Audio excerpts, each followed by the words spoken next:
Rahul Gandhi Twitter पर रोजाना किसी न किसी मुद्दे पर मोदी सरकार पर हमला बोल देते हैं। अब राहुल गांधी ने पेट्रोल डीजल के बढ़ते दामों को लेकर एक ट्वीट किया। राहुल ने सवाल पूछा कि पेट्रोल डीजल के दाम कब कम होंगे, क्या जब अगले चुनाव होंगे तब? वैसे राहुल गांधी को यह सवाल मनमोहन सिंह से पूछना चाहिए था। इसका कारण हम आपको आगे बताएंगे, पर सवाल पूछा गया है तो इसका जवाब जानना भी बेहद जरूरी है। बहरहाल इसमें कोई दो राय नहीं कि पेट्रोल और डीजल के दाम रोजाना बढ़ रहे हैं। देश के कई हिस्सों में पेट्रोल 100 रुपए प्रति लीटर के पार पहुंच गया है। ऐसे में सवाल पूछा जाना तो लाजमी है, पर विडंबना देखिए कि जिसने ये सवाल पूछा है उसका जवाब उन्हीं ने छुपा रखा है। कितने तेजस्वी लोग हैं हमारे पास, कितने शानदार विचार रखते हैं जी। जिस पेट्रोल डीजल के दामों को लेकर कांग्रेस देश भर में प्रदर्शन कर रही है, असल में उस समस्या की सबसे बड़ी वजह कांग्रेस खुद ही है। एक्सपर्ट की राय जानने से पहले हमने गूगल करके जाना चाहा कि पेट्रोल और डीजल के दाम क्यों बढ़ रहे हैं। देखा तो कई तथ्य सामने आए। उनमें से एक सबसे महत्वपूर्ण चीज जिसे कांग्रेस कभी नहीं बताती वो है ऑयल बॉन्ड्स। अब ये ऑयल बॉन्ड्स क्या हैं और कैसे मोदी सरकार के गले की फांस बन गया है, इसे समझ लेते हैं। आपको जानकर हैरानी होगी कि पेट्रोल डीजल की बढ़ती कीमतों की ज्यादा जिम्मेदारी मोदी सरकार की नहीं बल्कि मनमोहन सिंह सरकार की थी। दरअसल पूर्व में कच्चे तेल के महंगा होने पर उसका पूरा बोझ आम जनता पर नहीं डाला जाता था, बल्कि सब्सिडी की व्यवस्था होती थी और इस सब्सिडी की राशि के बदले तेल कंपनियों को ऑयल बॉन्ड्स जारी किए जाते थे। इन बॉन्ड्स का मैच्योरिटी पीरियड 10 से 20 वर्ष का होता था। सरल भाषा में बताएं तो उस समय की यूपीए सरकार ने तेल कंपनियों को कहा कि हम आपको सब्सिडी नहीं दे सकते, लेकिन फिर भी आप तेल की कीमतें मत बढ़ाओ। इसकी भरपाई के लिए हम आपको बॉन्ड जारी कर रहे हैं जो हम धीरे धीरे चुका देंगे।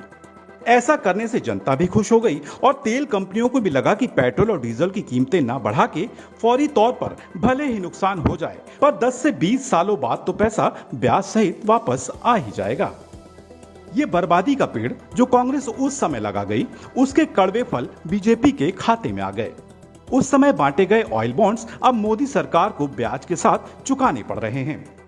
चलिए अब आपको बताते हैं कि मोदी सरकार पर इन बॉन्ड्स का कितना बोझ है और उसे वो किस तरह से चुकाएगी। पिछली सरकारों ने 1.31 लाख करोड़ के ऑयल बॉन्ड्स जारी किए। इन बॉन्ड्स का भुगतान केंद्र सरकार को अक्टूबर 2021 से मार्च 2026 तक करना होगा। इस साल केंद्र को बॉन्ड्स पर करीब 20,000 करोड़ रुपए का ही ब्याज चुकाना होगा। वित्त मंत्रालय ने जो आंकड़े दिए हैं उसमें बताया गया है कि इस साल अक्टूबर नवंबर में केंद्र 5-5 हजार करोड़ के बॉन्ड्स का पेमेंट करेगा। इसके बाद साल 2023 में केंद्र 22,000 करोड़ रुपए के बॉन्ड्स का भुगतान करेगा। साल 2024 में 40,000 करोड़ के बॉन्ड्स का पेमेंट करेगा और साल 2026 में 37,000 करोड़ के बॉन्ड्स की केंद्र अदायगी करेगा। कुछ सरकारी सूत्रों के अनुसार मोदी सरकार के पिछले 7 सालों में इन बॉन्ड्स पर 70,000 करोड़ का ब्याज दिया गया। अगर हम पीछे थोड़ा सा जाकर के देखते हैं तो जुलाई 2010 में डॉक्टर मनमोहन सिंह सरकार ने पेट्रोल और डीजल दोनों को डीकंट्रोल कर दिया था। हालांकि पेट्रोल उसी समय उसका जो लागू हो गया, पेट्रोल डीकंट्रोल कर दिया गया, लेकिन जो उसका क्रियान्वयन है वो डीजल का वो 2014 में जाके हुआ है, जब एनडीए सरकार सत्ता में आई। लेकिन 2010 से 2014 तक का आप इतिहास देखें, कीमतें बढ़ी थी, लेकिन उसके बावजूद डीजल के ऊपर सब्सिडी चलती रही। अर्थात उस समय की सरकार ने उसकी कीमत को नियंत्रण में रखा।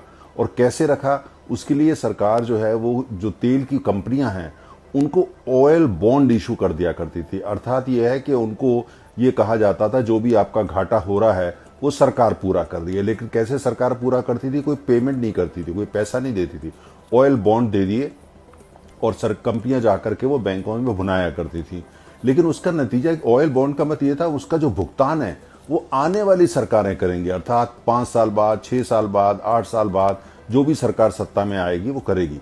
तो वो सारा 2010 से 2014 तक उस समय जो कि सब्सिडी दी गई या जो कंट्रोल प्राइस थी डॉक्टर मनमोहन सिंह या कांग्रेस सरकार की, उस तमाम चीजों का जो भुगतान जो अरबों खरबों रुपया है वो आज तक जो है ये अब जो उसके बाद सरकार आई एनडीए की, एनडीए 1, एनडीए 2, वो सरकार आस्था उसका कर रही है। आपको बता दें कि साल 1996-97 के बाद केंद्र सरकारों ने तेल कंपनियों के घाटे की भरपाई के लिए ऑयल बॉन्ड्स जारी करने का फार्मूला निकाला था। ऑयल बॉन्ड्स जारी कर तत्कालीन यूपीए सरकार ने फौरी तौर पर तो ग्राहकों के लिए दाम स्थिर कर रखा था, लेकिन अब उसका भुगतान आम ग्राहकों की जेब से ही होना है। Presenting B News app, available on Google Play and App Store. Download it now.